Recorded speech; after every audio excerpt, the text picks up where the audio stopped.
Welcome to our Knowledge Management Suite webinar. My name is Julie Auletta and I'm going to be your guide during our webinar today. So, what is knowledge management? Well, during today's webinar, we're going to focus on two critical activities that are at the core of knowledge management. First, capturing and documenting individual explicit and tacit knowledge, and second, disseminating this knowledge across the organization. We'll focus on surfacing and centralizing knowledge and expertise across all divisions and levels of the organization, making knowledge and knowledge experts readily available, and ultimately reducing costs due to organizational fragmentation. According to the Delphi Group and IDC, knowledge workers can spend up to 25% of their work time just looking for information, and 40% of employees report that they can't find the information they need to do their jobs effectively. So during this webinar, I hope you'll learn some tips on improving staff productivity by decreasing wasted time searching for knowledge and information across different sites and external file shares in your organization. I hope I'll give you some ideas of how to reduce inbound customer support by providing a centralized knowledge base with access to not just internal, but also potentially external users. I hope to show you how to make knowledge experts available by providing users the ability to submit questions directly to the experts. And although I think it's difficult to eliminate staff training time, I hope I'll give you some ideas on how to minimize that training time by making policies, procedures, training materials, and other things easy to access in a centralized knowledge base. We'll be covering about 80% of the products that we include in our knowledge management suite, which is a suite of several different products we have in the knowledge management arena. I'm going to be showing them to you from two different perspectives. One from a functional user's perspective, so an end user, and then also from a knowledge expert or an administrator or a knowledge base author's perspective.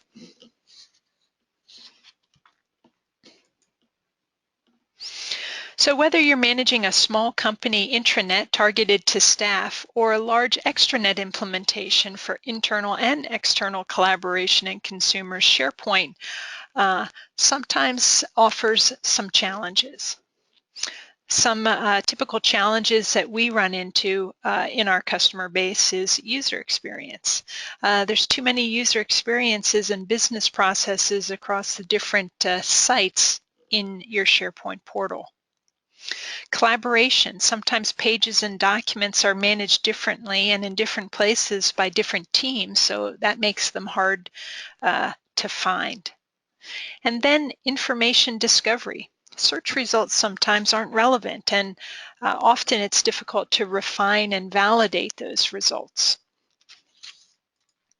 So by integrating Bamboo's knowledge management suite, we take care of many of these challenges by being able to provide content discoverability and authority, one sanctioned place to go to find content, knowledge experts having the final word, empowering more people to contribute, providing rating and commenting features that are quick and integrated, and finally, by hopefully eliminating the hang-ups over where's the right place to find content.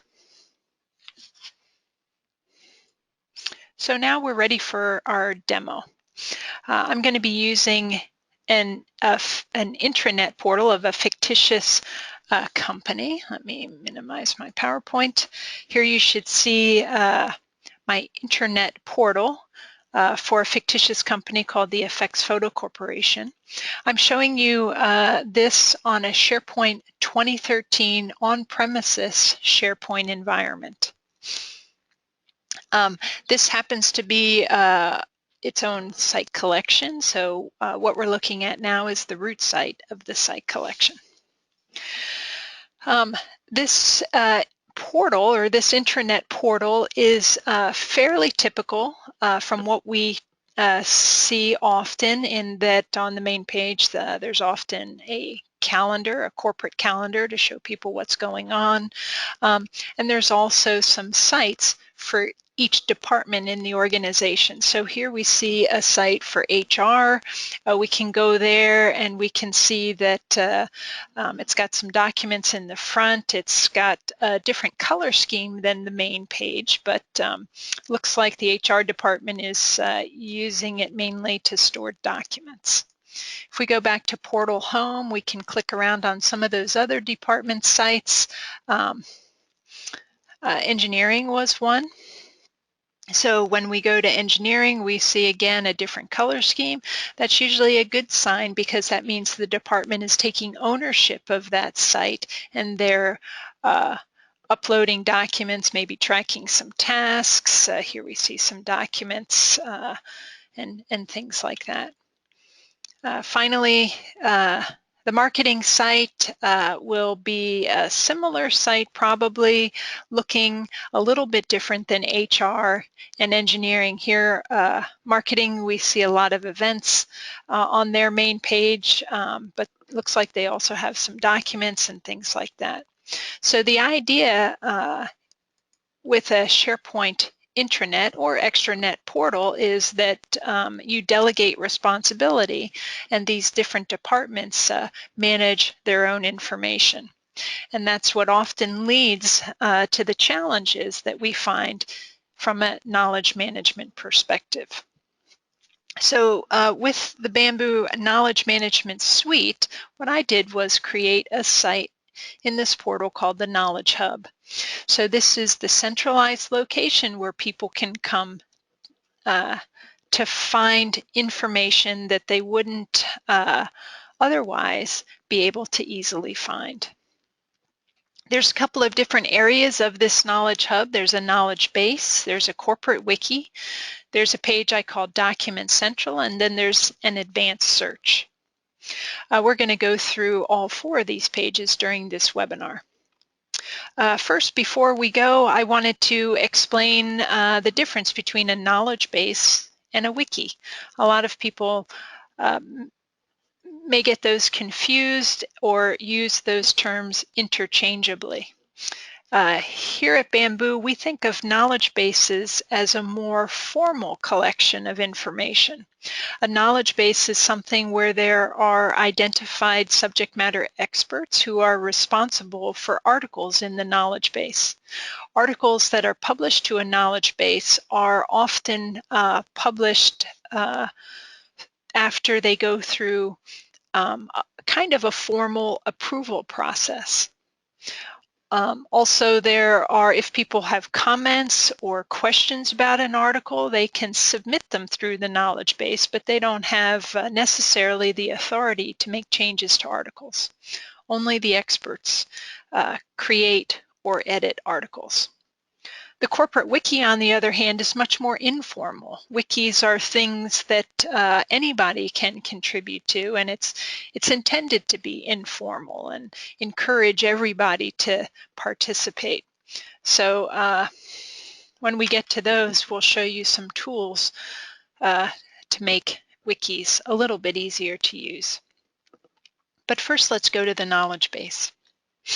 The knowledge base is a solution from Bamboo. It's part of the knowledge management suite.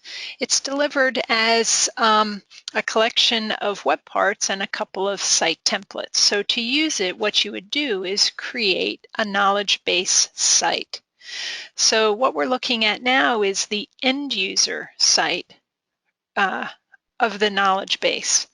And you can see from the tab strip at the top of this page that I can also go to a site that I call KB Admin. You'll notice that I'm logged in as Julie, and when I log in as a different user, you'll notice that that KB Admin tab will go away. It's restricted access, so only people who are KB administrators or authors will see that. Everybody else can see Knowledge Base and click this other tab to go back to the home page of the Knowledge Hub when they need to. But let's talk about this knowledge base. Here we are on the home page of the knowledge base, and what I see are a list of most popular articles and the latest addition to the articles. So these could be articles that are new or newly modified. I also see a list of categories. So I can expand some of these categories to see subcategories, or I can just highlight one of them, and it's going to filter these two lists on the right-hand side to see me just the most popular articles or the latest additions in the engineering category. So two ways to browse for information: just look through the most popular articles, which by the way is determined by how often an article is viewed, or look at the things that were most recently added. Once you find something that looks interesting to you, you can just click on the title and it's going to open up that article in what I call the article display page, which is pop-up display. And on that display, we'll see information about the article. As I scroll down, you'll see that this is rich text. It can have hyperlinks, different fonts, it can have graphics embedded, and you can see that this article is pretty lengthy. So it's something that would hopefully include some useful information. And as I scroll down to the bottom, you'll see that there's a couple of other sections of this article in addition to the content. So as I scroll down to the bottom, I see an area called related articles. So this article on claims-based authentication is related, and I can go look at that. There's a couple of external links that I might be interested in that have to do with this article. There's a section called Article Details. This is actually the metadata for the article, because in the knowledge base solution, we store all the content in SharePoint lists. So this is actually the metadata associated with this particular article. So I can see who created it, who modified it, and when all that happened. Keywords, I can see what category it appears in. You'll see that it appears in engineering, which is how I found it, but it also could show up in a couple of other categories. It's got some keywords and it's got a tag term.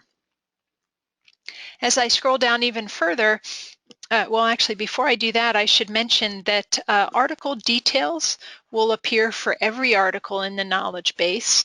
Related articles and related external links appear only if there are related articles or links associated with this article. So for some articles, you'll see this, and others you may not.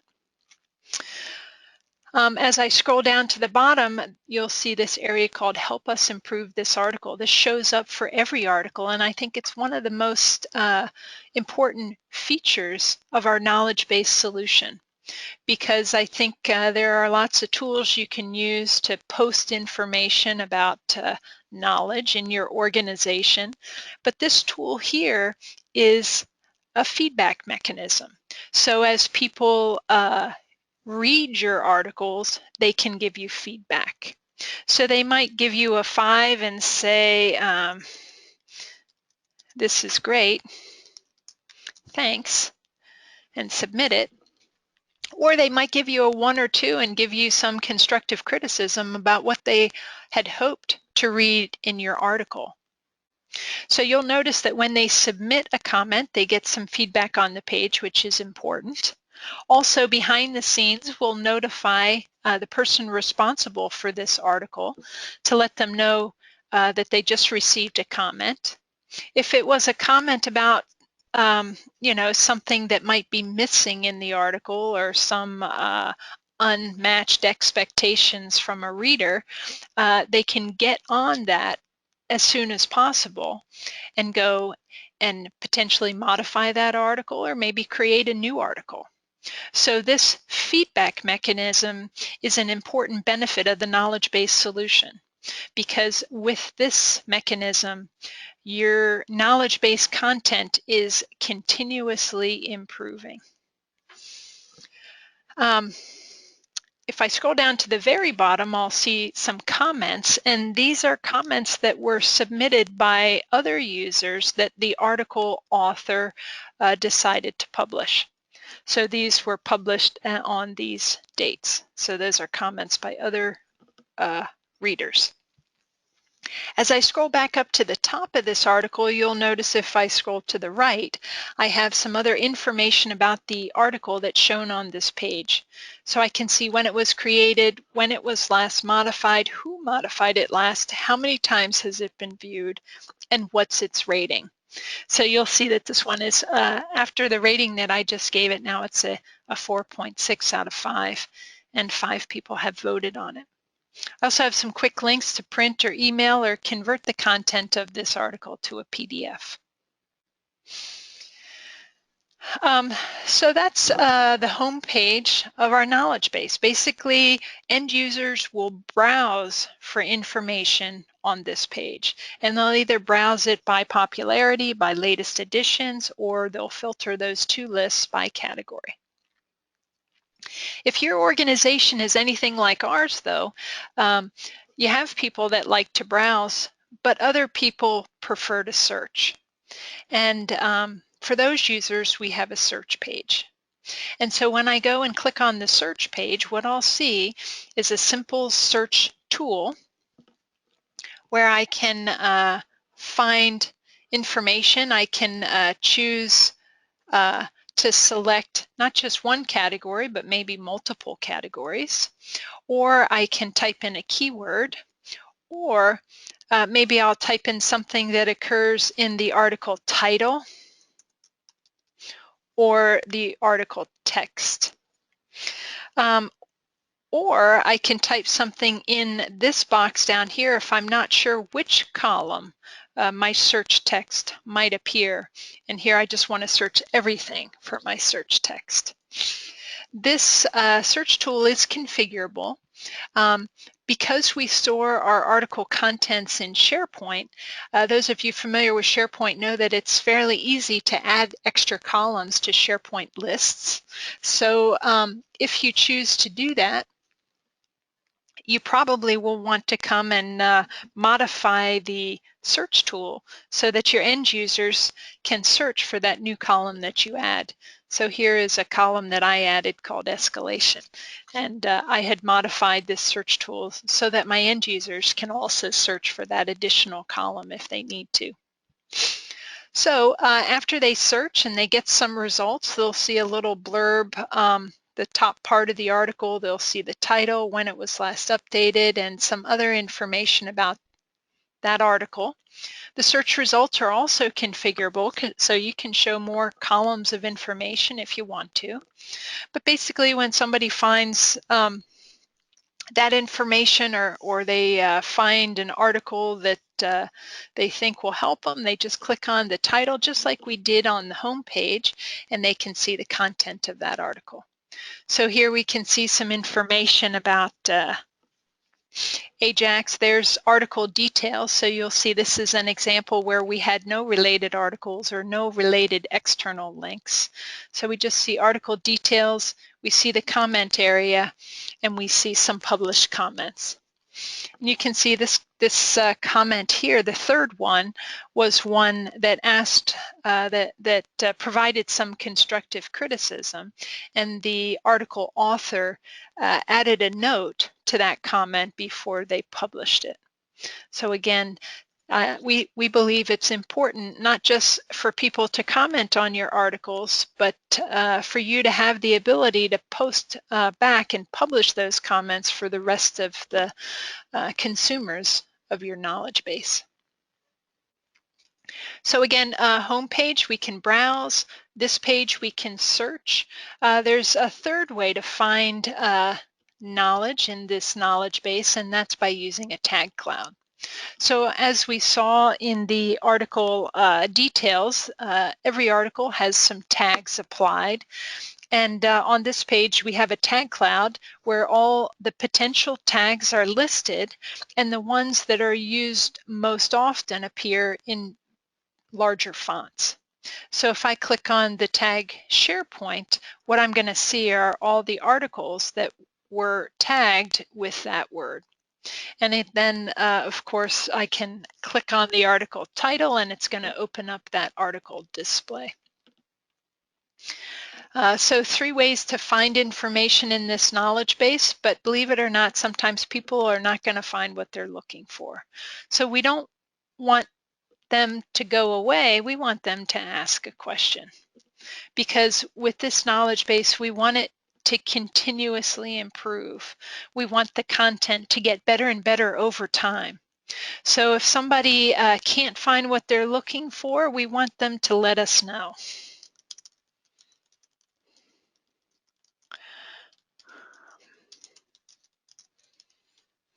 So there's a question, a subject for a question, and then this, here's some, the rest of the question. And then I can click Submit Question.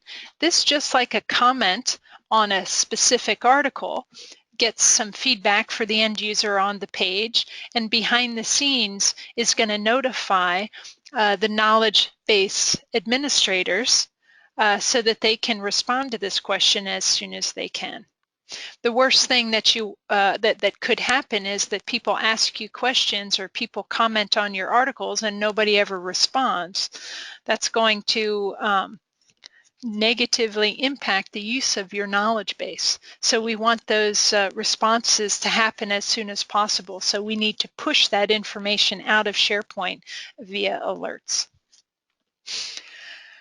So again, that's the knowledge base. This is what we call the end user interface of the knowledge base. It's how end users find information stored here. Again, just to recap, they can browse for information on this homepage. They can search very specifically on the metadata. They can use the tag cloud, and when they find an article, they'll comment on it if it's good or if it's not good. And if they can't find what they're looking for, we want them to ask a question. So with that discussion, the next thing to talk about is how do we administer the knowledge base. So I'm going to click on this KB Admin tab, and it's going to take me to another site, and this is the site in this SharePoint portal where the actual data is stored. So there's really no data on the end user knowledge base site. It's really just web parts that are displaying information stored here. The KB admin site looks similar to the end user site. It has the list of categories here, the tree view, so we can see what categories are available. If I wanted to create a new category, I can just right click and add a new category or edit an existing one. I have the list of most popular articles and latest editions, but here I have an edit button.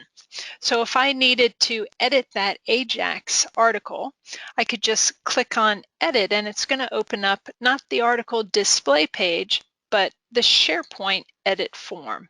Because remember, this information in the knowledge base article is stored in a regular SharePoint list. You'll notice that here I've turned on content approval on my articles list. That's something that you can decide to do. Those of you not familiar with content approval, what it will allow you to do is edit these articles and keep your edits in draft form until they're approved. And the previous version is still available for other users to see while that new version is being created and reviewed and approved. You don't have to turn on content approval if you don't want to.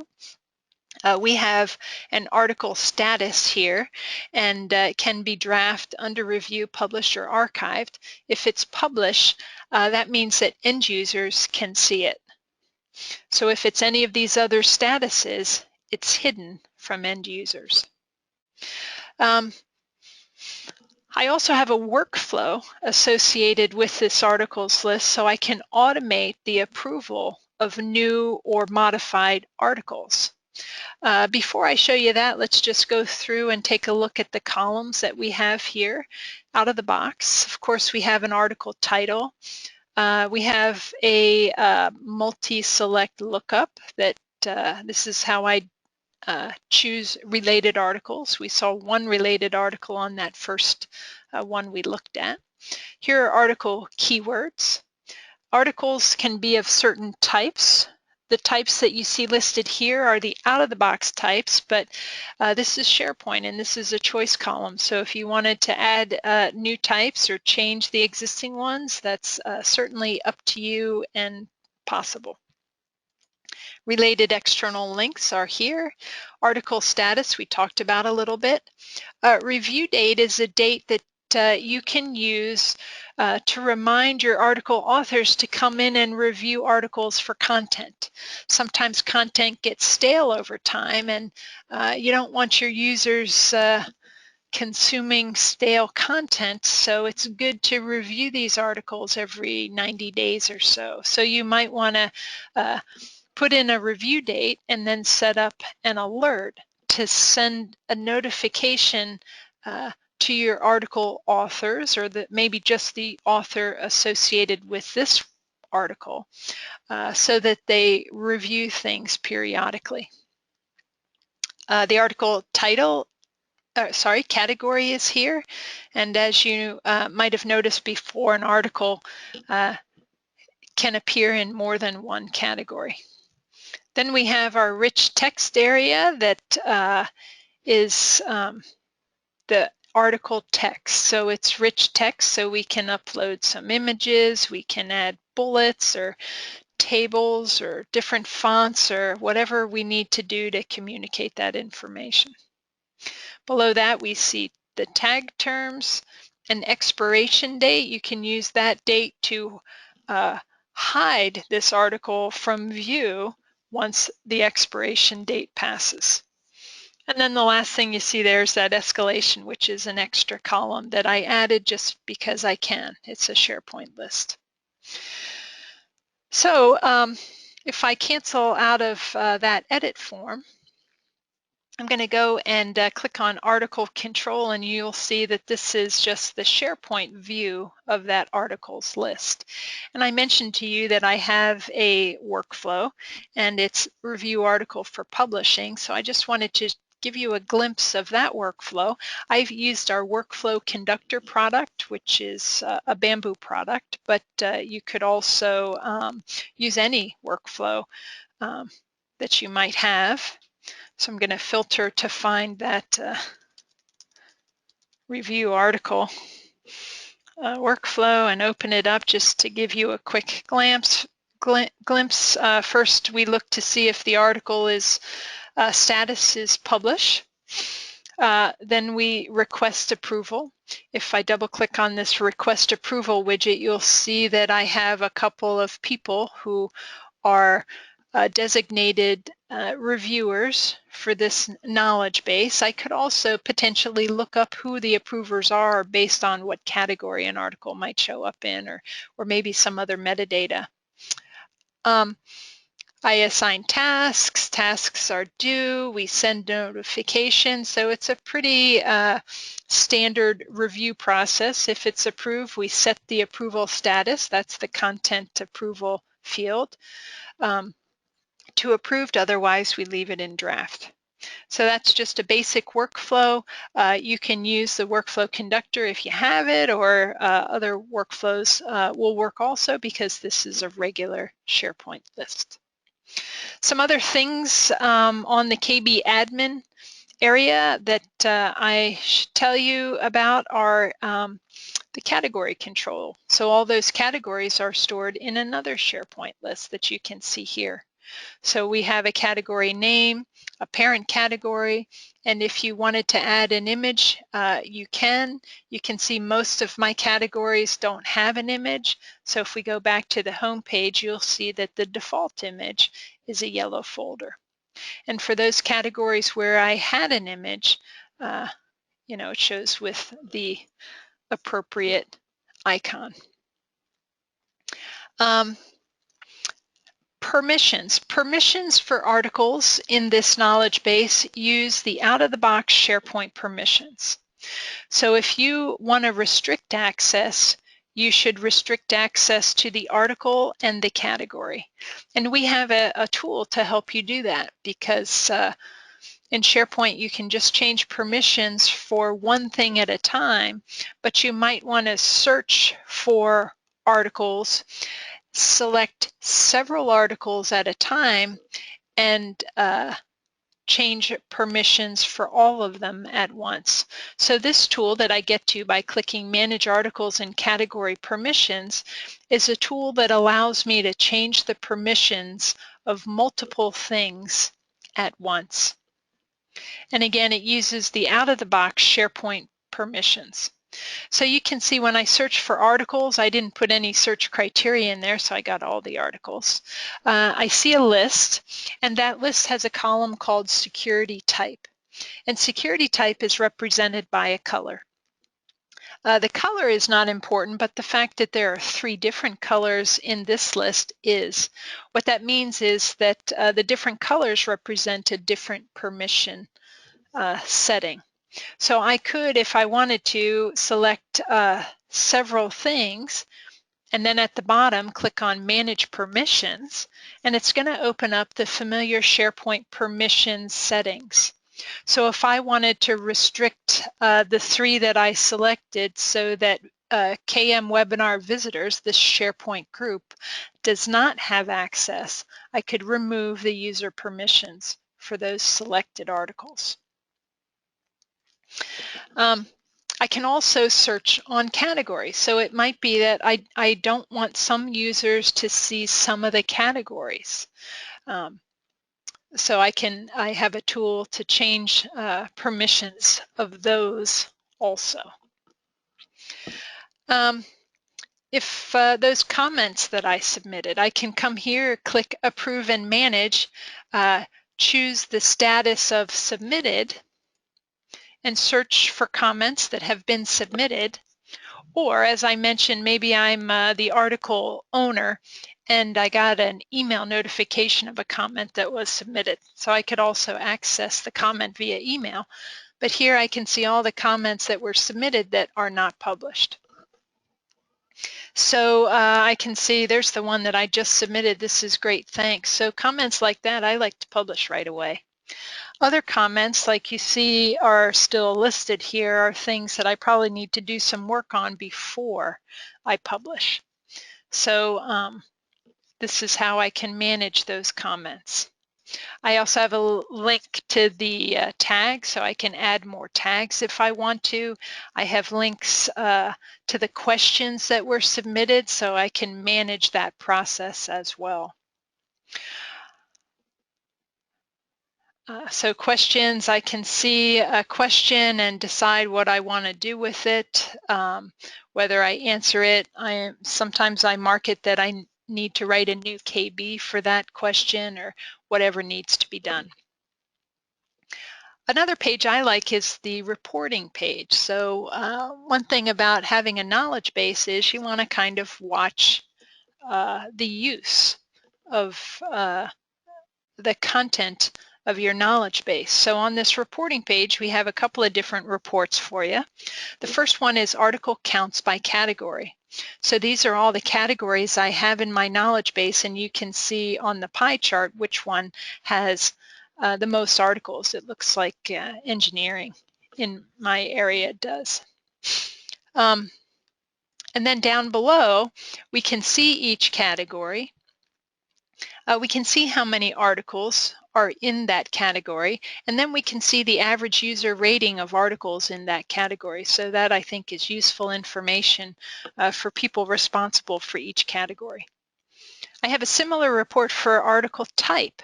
So each article may appear in multiple categories, but it also has a type. And so these are all the types of articles in my knowledge base, and you can see that most of them are info or a bug.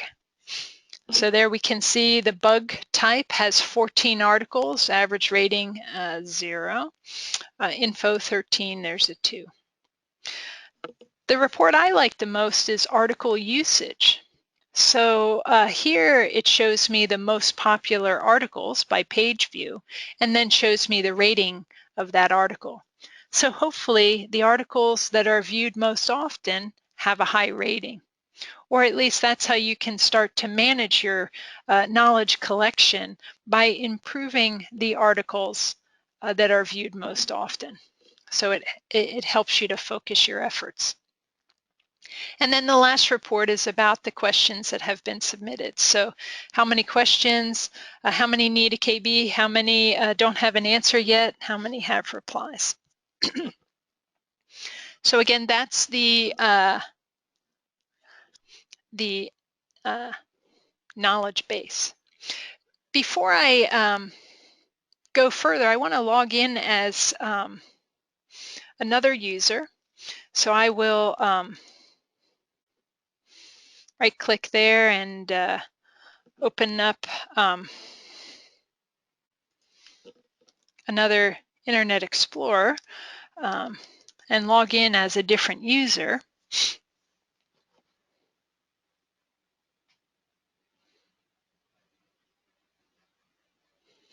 And go to my Knowledge Hub. So my user that I just logged in as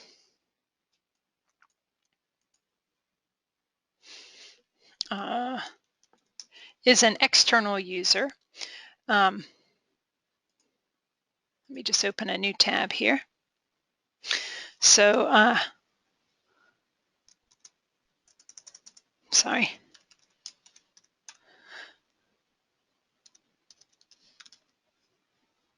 I'm just going to go to my portal, logged in at, sorry.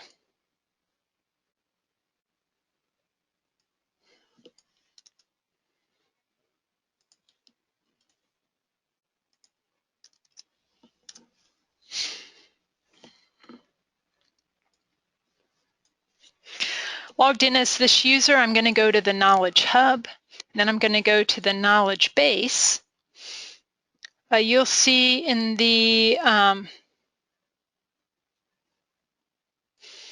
upper right-hand corner, you see I'm not logged in as Julie anymore. I'm logged in as this SP user 2, and look at what my home page looks like. So I only see one category.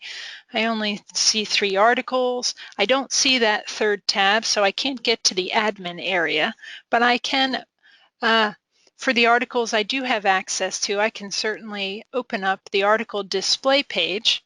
And once I'm there, as you know, I can rate that article. So not only do you get feedback from your internal users, but also your potential external users. The external users can also come and search for content. And if they go to the search page and they don't add any criteria, they just click search, it's going to return all of the articles, but you'll see that it only returns the 3, or sorry, the 1. Tag Cloud looks a little bit different for this user too, because they don't have all the they don't have access to the articles that made PMBOK and SharePoint a larger tag. So, but they can still click on any of these tags and see related articles if any apply, but in this case there's no data to display. And then most importantly, if they can't find the information that they're looking for, we want them to submit a question, because we want feedback from everyone. We want to continuously improve this content. So even external users can ask a question. So there are no limitations in features. It's just what articles and what categories they have access to. So let's go back to the Knowledge Hub, logged in as Julie, and we'll quickly go over the corporate wiki. So I mentioned that corporate wiki is kind of like a knowledge base, but it's a lot less formal. Anybody can add information here. It's kind of a free-for-all. But that's good to encourage your users to add information that they might think is important to the organization. This is a regular out-of-the-box SharePoint wiki. You'll see that we have a page for the engineering group. There's that. If I go down, I can come back home. HR has a page as well. There that is. And the marketing page has a dotted underline. That means that there's no page there yet. This is just a placeholder. And that's where we come to some of the challenges of SharePoint wikis. To create content, you enter it right here. You might create a new page and start typing content. But a lot of organizations have content existing already. Maybe it's in Word documents or something else that they have. And so it would be nice if there was an easy way to import content into a SharePoint wiki. In SharePoint out of the box, there is no way to do that. And there's also no way to export that content either. If you wanted to print, you would need to use the print features of your browser. And then you'd only be able to print one page at a time, and a lot of wikis, as you can see, have multiple pages. So that's another, sometimes a challenge that people run into when using wikis in SharePoint out of the box. So our Knowledge Management Suite has a tool to help with that. First, I'm going to show you how to get there. We're going to go and view all pages. So we'll see there's no marketing page just yet. So we have a tool called the Wiki Publisher. And when you install it on your farm, you'll see some additional icons available in the library ribbon. One is for importing, the other for exporting. So first we're going to import. I should point out to you that I have a document here, marketing plan. Here's a marketing plan. It's got some text in it. It also has an image there. And so that's my existing content that I want to import into this corporate wiki. So to do that, I'm going to click on Import from Microsoft Word document. I'm going to browse for that marketing plan. There it is. I'm going to call it marketing because that's what the placeholder was called, and click Import. This importing tool is going to grab that image from the Word document and put it in the picture library. And then it's going, to import all of the text also. So we can see that the image, I think I must have had an image with the same name. I apologize for that. But it imported that content. So if we take a look back at our corporate wiki, we'll see that marketing no longer has a dotted underline. And if I click there, we'll see the data. The other thing about wikis that I mentioned was often a challenge is exporting. So this wiki publisher also, if we go to view all pages, I can export data. We can go to the library ribbon and I can click this, but before I do that, I want to show you that we can also go to a single page and export it to PDF. And that option, export to PDF, is available because I've installed the Wiki Publisher on my farm. So I can choose a couple of export options, margins and orientation, and click export when I'm ready. So that's one page export, but a lot of times, as I mentioned, the trouble is you want to export multiple pages. So in that case, I would use the icon from the library ribbon, and I would choose each of the, not that one, pages that I want to export. Once I get them over here, I can kind of rearrange them.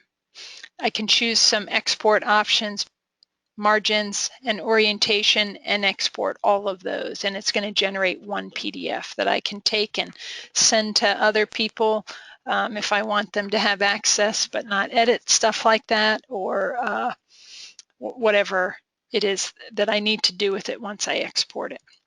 So that's the Wiki Publisher. If you use a corporate wiki, it helps you more easily import content that you might have existing in Word documents somewhere in your organization. It also helps with exporting data from your corporate wiki. So the next thing on our knowledge base is a page I call Document Central. a lot of knowledge is stored in electronic files that are uploaded to SharePoint portals. And as we saw in the beginning of our webinar, I have several sites on my portal: HR, marketing, engineering. They all have document libraries. They all organize things differently. And if I had to go find some knowledge in those document libraries, it might be hard because I don't know how things are organized. I don't know what the metadata is. I don't know what the file names are, or I'm not quite sure of the content. If I look for a word using SharePoint search, I might get so many results back that it's not going to be very helpful. So this document central page, it's in our Knowledge Hub, so it's in our central area of the portal. It contains two things. At the top, there's a file share library, and at the bottom, there's a display that shows me an aggregated list of organizational documents. So the first thing we'll talk about is this file share up here. Now, a lot of organizations have electronic files in network file shares. You know, maybe you have access to the Z drive or the P drive or whatever you might call it in your organization. And there's a bunch of folders there and lots of files because you've been using it for years. Once you create your SharePoint portal, the SharePoint administrators, because electronic files in SharePoint are stored in the content database, they don't want to dump all those files into SharePoint because they're really not sure if people still use all those files. And why make that content database so much larger for things that people may not access very often? So if that's the case in your organization, you kind of have a dilemma, because if you imported those files into SharePoint, then at least your end users have just one place to go to find things, SharePoint. But you know, you do have the possibility of importing unused stuff into SharePoint. So with our file share library tool, which is part of our KM suite, you can have the best of both worlds. So you can leave those files on your network file share. You can create a file share library in SharePoint and point to that network file share, and what you'll see is the files from the network file share appear in SharePoint as if they're in a document library. And we've even imported the folder structure. So this file share library, if you notice, there's a column called status, and if I hover over this icon, you'll see that this file exists in the network file share, and this one too, and all of these. But there's one that has a different icon. This one exists in the file share library. So in this scenario, I've configured this file share library to allow people to click on, well, let me click on another one. Click on a file and mark it for import. And if I do that, there's a process that will kick off that will take that file on the network file share and import it into SharePoint.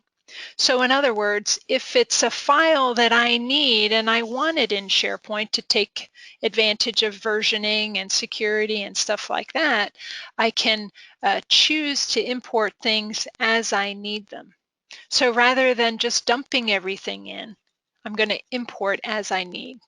You can also turn that feature off if you don't want people importing things from the network file share, but in my scenario here, I've turned it on. And so that's what happened with this Word file down here. So if I have a Word file and I click on it, I'm going to get a message down at the bottom to save it locally first, and once I save it, I can open it. It's going to open up the native application. So there's a file that's on my network file share that I access through SharePoint. This one here works the same, but a little bit different. This one, I clicked on the Lorem Ipsum Word document, and it opens up right away. So that's a slightly different behavior, but still they're both accessible, and I can open them both from the SharePoint interface. If we go back and click on our SharePoint user 2 and go to the Knowledge Hub, from this external user, we'll go to Document Central, and we'll see that that external user can also access that file share library, but they don't have access to a lot of those files. If I open up the folders, you can see in folder A there's 2 JPEGs, and folder B has a couple of files also. We can click on one of these files, and again, I'm logged in as that external user, and I can access files. As you can see, all of these are stored on the network file share. So I'm logged in as an external user to the SharePoint environment, but accessing files on the network file share. So that's the advantage of our file share library. Also on this page, if we look again, I'm on the page where I'm logged in as Julie. This is a listing, or it's a listing of an aggregated listing of all the files that are stored in the various document libraries on my portal. So if I'm not familiar with the way that the marketing site arranges their documents, so I'd rather not go there and browse, I'd rather just come here and search. So here I have all the files in one place. And so here I can run one filter. So let me put in the word sample here, choose this filter and say, show me all the files anywhere that have sample in the name somewhere.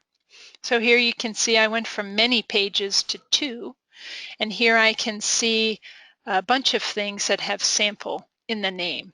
And once I find a file that's of interest to me, I can click on the name link, just like I would if I were looking at it in its originating document library, and I can open it. So here I can sort and filter this aggregated list of files, and from this central location hopefully find things more quickly than if I had to go to the original document libraries. Now, of course, if I were in the marketing team, I would probably go directly to the document library on the marketing site, because I know how it's organized and I can quickly find information. But if I'm not on that marketing team, coming here to this central location might be a quicker way for me to find things. Beneath, well, I should point out that behind the scenes, we used a tool we have called our list rollup web part to aggregate the data. And then I'm displaying the data in our data viewer web part, which has this nice filter capability that allows me to find things with a certain text string somewhere in the name, which is a filter I can't do with SharePoint out of the box.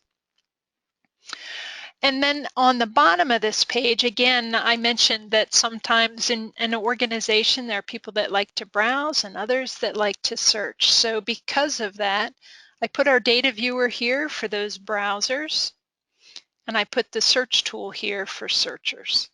So this search tool, our List Search Advanced web part, is capable of searching a roll-up created with our List Rollup web part. So the roll-up that I created that I'm displaying up here in the organization, or displaying up here in the data viewer web part, is called organizational documents. I can search name contains sample, or name contains something else. So this is a filter with 2 terms that I wouldn't be able to do in the data viewer, but I can do in the advanced search. So maybe instead of looking for things in the file name, maybe I want to look for things that were modified by Julie or modified by Angela. I know it was modified by one of the two, but I'm not sure. So here's my search results, things with sample or minutes in the name. There's that sample 4 document. I can click on the name link and it will open up in my native application. So that's our Document Central. I also added another page in my Knowledge Hub for advanced search where I have some other aggregated lists in addition. Well, actually, no, sorry. I just have organizational documents. So this is a page with just that search on it so that if you wanted to go directly to the search, you could come here rather than go to Document Central and scroll down. So that's our Knowledge Hub. Again, we've created this central location in this internet portal to put or to put tools to make this information more centrally located and easily accessible. So we just have a few minutes left in our webinar. Let me go back to our PowerPoint and wrap things up. So what did we accomplish in this webinar? Well, hopefully I showed you some things or I gave you some ideas of how you might reduce organizational fragmentation. Hopefully I showed you some ways to cut costs because knowledge is now readily available and easily retrieved in a central knowledge base. I showed you how you can make knowledge experts available to get the right answers quickly. So with our knowledge base and those 2 feedback mechanisms, the comment on an article or the ask a question, those get directed to the appropriate people so that the answers can be provided sooner rather than later.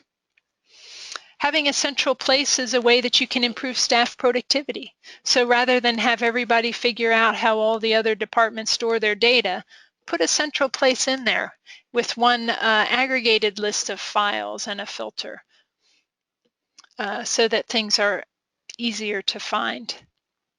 Reduce inbound customer support by potentially giving your external users access to a knowledge base. So rather than having to call in during working hours, maybe they can browse that knowledge base and get the answer to their question more immediately. Again, it's difficult to eliminate staff training time, but I think we can minimize it by putting information in a central place, either in the knowledge base or in an aggregated list of files, so people know where to find it and they get it, the right version of the right file every time. And then finally, I wanted to mention that everything that I've shown you today was created without code. All of the things are web parts that we drop on a page and we configure through the browser. So there's no code required. If you're interested in the tools that I showed you as part of our knowledge management suite, you can evaluate it 2 different ways. You can download a trial of the Knowledge Management Suite and install it on a SharePoint environment that you use for testing or development. You'll have 30 days free trial, fully functional products so that you can try it out. If you don't have a SharePoint environment that you can play around on, you can also use one of our servers. So that for us would be a sandbox. So you can request a sandbox of either SharePoint 2010 or SharePoint 2013 and try out our knowledge management tools there. I also want to tell you about some Bamboo services. So some of you, if the thought of putting together a knowledge hub is too much or you just don't have enough time to do it, we have services available. So we can help you install these products, we can help you configure them, and of course we can train you on how to use them and configure them. A few other Bamboo webinars that we have available if you're interested. We have a tool called Project Management Central. It's a tool for managing projects in a portfolio. Runs on top of SharePoint. If you're interested, we have a 1-hour webinar that talks about that. I showed you a glimpse of our Workflow Conductor workflow product. It's completely browser-based. It runs on top of SharePoint and Windows Workflow Foundation. We have a 1-hour webinar that gets more in-depth in the workflow tool. We have a webinar on workplace collaboration that talks about typical SharePoint portals and how you can use Bamboo products to bridge some of the limitations that you run into with SharePoint out of the box. And then finally, time tracking and management. We have a timesheet tool that stores timesheet information in SharePoint, and it has timesheet completion, approval, and reporting and things like that, all in SharePoint, and we have a webinar to show you more information about it.